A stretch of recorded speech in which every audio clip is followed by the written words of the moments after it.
ចម្រើនពរញាតិញោមនេះគឺសកម្មភាពប្រសង់ពូជាងកំពុងតែកាត់ដែកគឺដែកនេះគឺជាប្រភេទដែកទីបមូលដែលយើងកាត់ដើម្បីធ្វើជាបង្គោលសូឡាហើយនេះសកម្មភាពយើងឆូតទៅដើម្បីឲ្យទីបហ្នឹងមានសភាពមូលបានស្មើល្អពេលដែលយើងបដោតជាមួយនឹងទីបមួយទៀតដែលមានរាងតូចជាងសូមចម្រើនពរញាតិញោមថាបង្គោលសូឡាដែលកំពុងទៅធ្វើនេះគឺត្រៀមដើម្បីដាក់ក្នុងមូលដ្ឋានឃុំតអូយើងចម្រើនពរញាតិញោមហើយគឺបន្ទាប់ពីផ្លូវកៅស៊ូបានក្រាលកៅស៊ូរួចគឺយើងដាក់ពីមុខវត្តដោមទៅទល់វត្តក្រាំងត្រមូងបន្តរហូតទៅដល់សហគមន៍កសិកម្មគិរីឧត្តមតអូញាតិញោមស្ថិតនៅក្នុងឃុំតអូ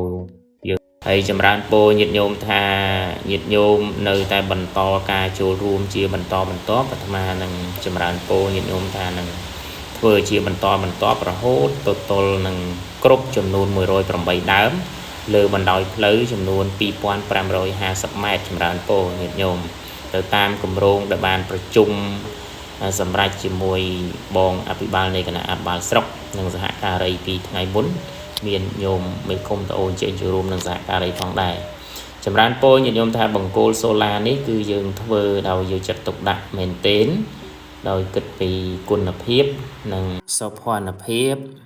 ការប្រើប្រាស់សុវត្ថិភាពក្នុងសហគមន៍យើងចម្រើនពរញាតិញោម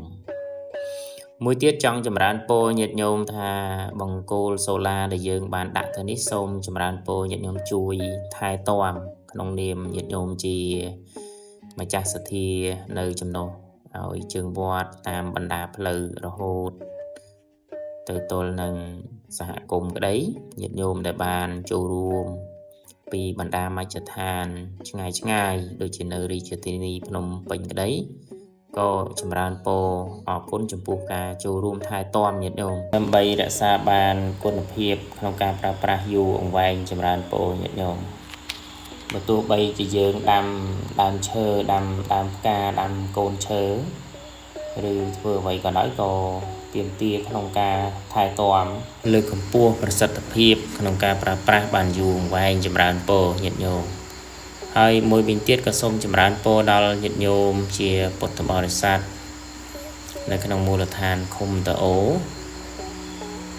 ទាំងអស់ទាំងញាតិញោមនៅគ្រប់មជ្ឈដ្ឋានទូទាំងប្រជាជាតិកម្ពុជាចម្រើនពរញាតិញោមបង្គោលសូឡាគឺត្រូវការច្រើនពររហូតដល់108ដើម